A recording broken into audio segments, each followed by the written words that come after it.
இங்க பாருங்க அப்படியே சின்ன தெரு சந்துல அப்படியே ஒரு முடிவெட்டுற கடை வச்சிருக்காங்க பாருங்க. கூட்டமும் ஓரளவுக்கு இருக்குதான். இங்க பாருங்க 1, 2, 3, 4, 5 5வது தான் நானு. ஒரு ஆளுக்கு ஒரு சீட் வேற போட்டுருக்காங்க பாருங்க அதில. கரெக்ட்டா வந்து லைன் படி தான் போணுமா. ரூல்ஸ்லாம் ரொம்ப ஸ்ட்ரிக்ட் தான் இங்க.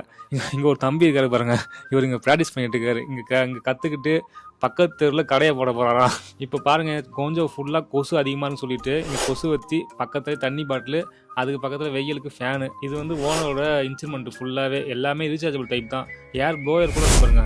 அது கூட ரீசார்ஜபிள் தான். பக்கத்துலேயே போர் அடிச்சா பாட்டு கேட்கலாம். ஸ்பீக்கர் இருக்கு. முடி வெட்டிட்டு இருக்கும்போதே மக்கள்லாம் வந்து பார்த்து போனாங்க. ஏதோ ஷோ பார்க்குற மாதிரி பார்த்துட்டு போறாங்க எல்லாரும். வெட்டுறதுக்கு முன்னாடியே கடைக்காரர் சொல்றாரு 2 ஸ்டைல் தான். முடியை வாஷ் பண்ண மாட்டாரு. 10 ஆரம்பி கலரிங் வேணும்னா 25 ஆரம்பி. சரி ஓகேன்னு ஸ்டார்ட் பண்ணாரு. கடைசியா அந்த ஹேர் ப்ளோயர் அடிச்சாரு பாருங்க. சூப்பருங்க அது பார்க்கும்போதே ஒர்த்து. நல்ல பவர்ஃபுல்லா இருக்கு. முடியும் நல்லா ஃபுல்லா க்ளீன் பண்ணிச்சு. அப்படியே அங்க முடிச்சுட்டு அப்படியே வெளில போகும் பார்த்தா அந்த ரோடு சைடு ஃபுல்லாவே இந்த கடை தான். அதுலயும் மிரர் இல்லாம முடி வெட்டினா 5 ஆரம்பியாம். இன்னும் கம்மியா இருக்கு.